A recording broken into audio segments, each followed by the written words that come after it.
Bienvenidos a Economía en Breve número 224 con lo más relevante del acontecer económico. Les recuerdo que la intención de este programa es comentar los temas más relevantes de la semana para la economía de México. Esta semana, lo más relevante fue la decisión de política monetaria de la Reserva Federal de los Estados Unidos, ya que hicieron un cambio muy importante en su mensaje. Buena parte de la atención se concentró en la famosa gráfica de los puntitos que ilustra las expectativas de cada miembro del comité respecto al nivel en el que terminaría la tasa de referencia de los fondos federales. Aquí pueden ver la gráfica que presentaron en marzo pasado, donde muy pocos anticipaban un aumento en la tasa durante el 2022 y 2023, pero vean cómo cambió la percepción en la nueva gráfica que tenemos a la derecha, con muchos más miembros anticipando el alza para el 2022. Hay que insistir en lo que hemos comentado en este espacio, y es que buena parte de las expectativas para la economía de Estados Unidos y diría del mundo dependen de la promesa que ha hecho la Reserva Federal para mantener sus tasas de interés en cero y continuar inyectando liquidez durante los siguientes años. Esa promesa depende a su vez de que la inflación se comporte bien y fundamentalmente de que la Reserva Federal esté leyendo correctamente la evolución de la inflación. Recordarán que hace poco comentábamos que para el Fed el que la inflación se comporte bien quiere decir que se ubique ligeramente por arriba de la meta del 2%. En esta lámina pueden ver un fragmento de la tabla presentada por la Reserva Federal con la actualización de sus pronósticos, donde destacan los de inflación, que aumentan básicamente un punto porcentual respecto a la proyección que tenían en el mes de marzo. La medida favorita de inflación para la Reserva Federal es el cambio anual en el componente core o subyacente, diríamos aquí en México, de los precios en el gasto personal en consumo, que de acuerdo con la Reserva Federal debería promediar 3% este año. Esta tablita nos muestra entonces el buen comportamiento que anticipa la Reserva Federal, aunque también dejan claro que ya la inflación subió y no se comportará tan bien como se esperaba hace 3 meses. ¿Está la Reserva Federal leyendo correctamente el comportamiento de la inflación? En esta siguiente lámina pueden ver que el repunte en la inflación del PCE no tiene precedente en su magnitud desde 1990 y ha alcanzado el mayor nivel desde 1992. En el programa 223, justo anterior a este, hice un análisis más detallado de la inflación y si no lo vieron, se los recomiendo. Hasta el momento, la Reserva Federal ha insistido que el repunte que estamos viendo en la inflación es temporal, pero el tono de su mensaje ya comenzó a cambiar. Esta semana trascendieron los comentarios del gobernador Jim Bullard de la Reserva Federal de San Luis, que piensa que el primer incremento en la tasa de interés se dará a finales del 2022. Miren, déjenme expresar con claridad, sobre todo para los participantes de los mercados financieros, que el guión que funcionaba en semanas anteriores está cambiando. Si se nos junta otro dato malo del PCE, la probabilidad de que la Reserva Federal tenga que corregir el rumbo mucho antes de lo previsto va a crecer significativamente y con ello el nerviosismo en los mercados financieros podría surgir y de forma importante. En esta siguiente lámina podemos ver que el promedio simple de los 10 índices que seguimos ha aumentado 80% desde el fondo que alcanzó durante la pandemia, y si comparamos contra el pico que alcanzó justo antes de la pandemia ya tiene un rendimiento de 17%, que en ambos casos son rendimientos extraordinarios y se explican en gran medida por la inyección de liquidez de los bancos centrales y las expectativas sobre su comportamiento futuro y su política monetaria. Si estas expectativas cambian y la liquidez comienza a retirarse, los niveles alcanzados por los precios de los activos financieros podrían ponerse en duda. No es coincidencia, creo yo, que nuestro peso tuviera una semana tan movida como vemos aquí, perdiendo 4.1% respecto al nivel más bajo alcanzado en estas 2 semanas.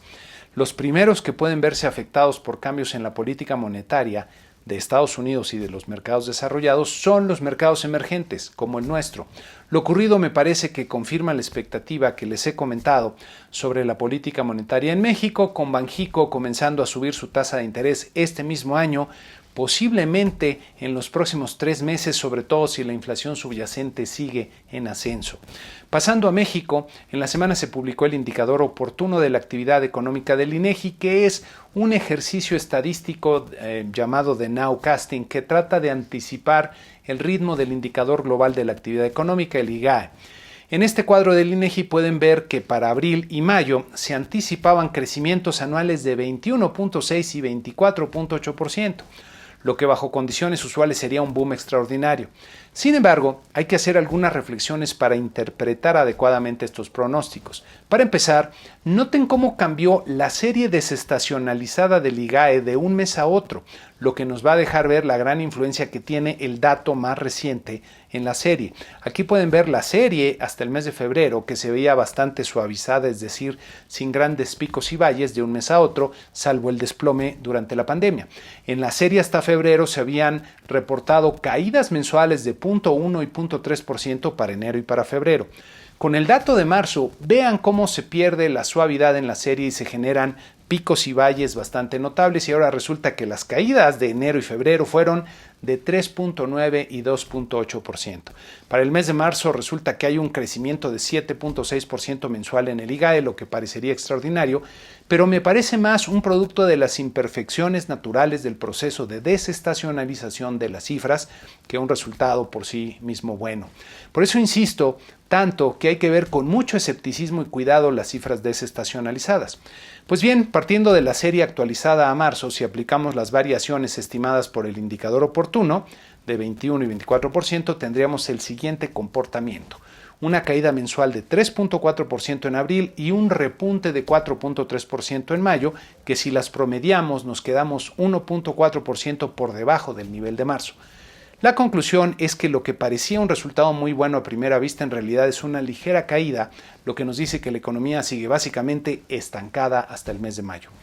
Digamos que pasa algo parecido con la temperatura, que puede arrojar tal vez una lectura de 20 grados en el termómetro, bastante agradable, pero que cuando incorporamos el viento y el factor de congelación nos produce una sensación térmica de 0 grados. Así, las perspectivas que estamos viendo para la economía mexicana este año andan rondando el 6%, pero se siente para la economía como si fuera un crecimiento cercano a cero cuando eliminamos el rebote y el efecto base de comparación.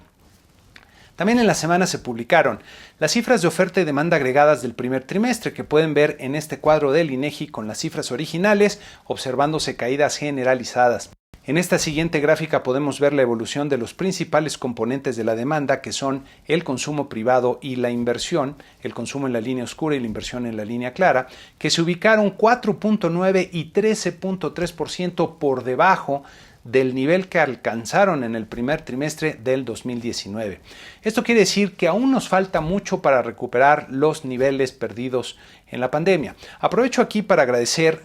a los que amablemente han hecho sus aportaciones al programa y les pido su ayuda, a los que no lo han hecho todavía, para que elijan alguna de las modalidades sugeridas en esta tablita y contribuyan aportando el monto que consideren adecuado para retribuir al valor que consideren les aporta el programa en las opciones que tienen aquí en esta otra lámina para ello. Les adelanto, por cierto, que el siguiente programa podrá salir tal vez 1 o 2 días después del domingo, ya que tengo un par de viajes y no estoy seguro de poder sacarlo como siempre a tiempo. Haré mi mejor esfuerzo.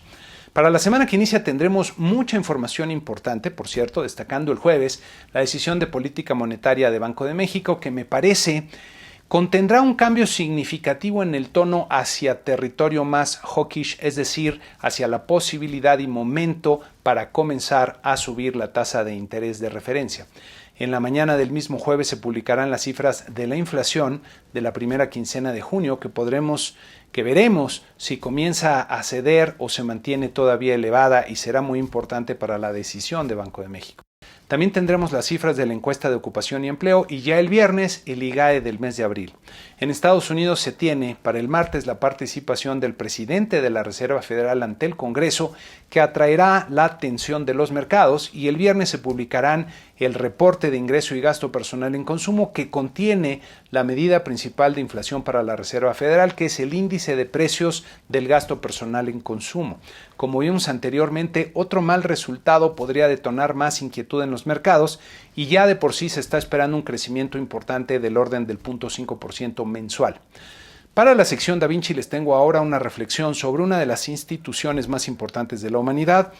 pero que tiene sus limitaciones naturales. y estoy hablando de la democracia, que es algo que atesoran todos los países que dan gran valor a la libertad y sin duda es una de las condiciones necesarias para la prosperidad de las naciones. Pero para que funcione bien, la democracia requiere de una mayoría de ciudadanos bien informados, diría incluso bien educados y desde luego comprometidos con su país. Hoy día se percibe en varias partes del mundo un desprecio por la educación y el conocimiento, especialmente por parte de las personas que no han tenido la oportunidad de tener una buena educación. Especialmente en México se observa este desdén por la educación y el conocimiento y así es muy difícil que un país logre progresar. Este menosprecio por el saber resulta lamentable porque es por ese camino justamente por donde se pone en riesgo la democracia, aunque los que no conocen bien la historia simplemente no tienen forma de verlo. La democracia tiene muchas limitaciones y problemas que hay que reflexionar seriamente para perfeccionarla.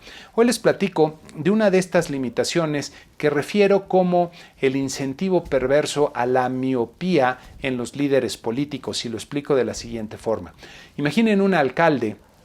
que tiene que decidir sobre una carretera para su ciudad y tiene dos opciones: embarcarse en un proyecto importante para una carretera, digamos, de 6 carriles que llevará varios años construir, de hecho más allá de su periodo para el cual fue electo, pero que resolverá las necesidades de transporte de la ciudad de los siguientes 20 años. La otra opción es una carretera sencilla de 2 carriles que quedará superada en relativamente poco tiempo, pero que podrá inaugurar durante su mandato. Si se hace un procedimiento adecuado de evaluación de proyectos en base a la rentabilidad social, muy probablemente veríamos que la mejor opción es la carretera grande y de largo plazo, pero en la realidad los incentivos para que los políticos se inclinen por obras que les hacen ver bien a ellos es más poderoso. El accidente de la línea 12 del metro puede servir como un ejemplo trágico de lo que ocurre cuando los criterios políticos prevalecen por encima de los mejores criterios técnicos. Esta semana se presentó la primera parte del informe de la investigación que arroja una evidente prisa por terminar para que el entonces regente Marcelo Ebrard pudiera inaugurar la obra para colgarse él la medalla. Otro problema de este incentivo del que hablamos es que las obras de infraestructura que no se ven por el electorado, poco informado y educado, como por ejemplo, hablemos del drenaje profundo de la ciudad, van quedando atrás y los problemas se van acumulando. Como no se ven, pues no se atienden. Actualmente, los proyectos de infraestructura que se están haciendo en el país, pues desde mi punto de vista y desde el punto de vista de muchos actores técnicos relevantes, no tienen una clara rentabilidad social y muy probablemente terminarán como ejemplos de los elefantes blancos que abundan en México. La rentabilidad política de estos proyectos, en cambio, sí es muy elevada y son proyectos que el presidente quiere inaugurar él mismo, porque así es como entiende el papel de un presidente. Mientras nosotros nos entretenemos y desperdiciamos nuestros limitados recursos en estos proyectitos, otros países avanzan en el desarrollo de su infraestructura en lo que será realmente importante en el futuro, como energías limpias, inteligencia artificial, robótica y el desarrollo del conocimiento. En fin, la reflexión que quiero dejarles es que si queremos una democracia que funcione en beneficio de nuestro país, tenemos que mejorar notablemente la educación de todos nosotros, de nuestro pueblo especialmente. Y esto comienza por entender que el conocimiento es importante, por lo que debemos fomentarlo en lugar de despreciarlo. Y con esto concluimos este programa número 224 de Economía en Breve, con la invitación usual que ya conocen a suscribirse al canal en YouTube. Si el comentario les gustó, a darle like y a compartirlo entre aquellos a los cuales también les puede ser de utilidad, a dejarme sus comentarios en las redes sociales o enviarme un correo, cosas que valoro mucho, y desde luego aportar la cantidad que ustedes consideren retribuye el valor que les agrega el programa en las opciones que ya conocen. Muchas gracias y que tengan una excelente semana.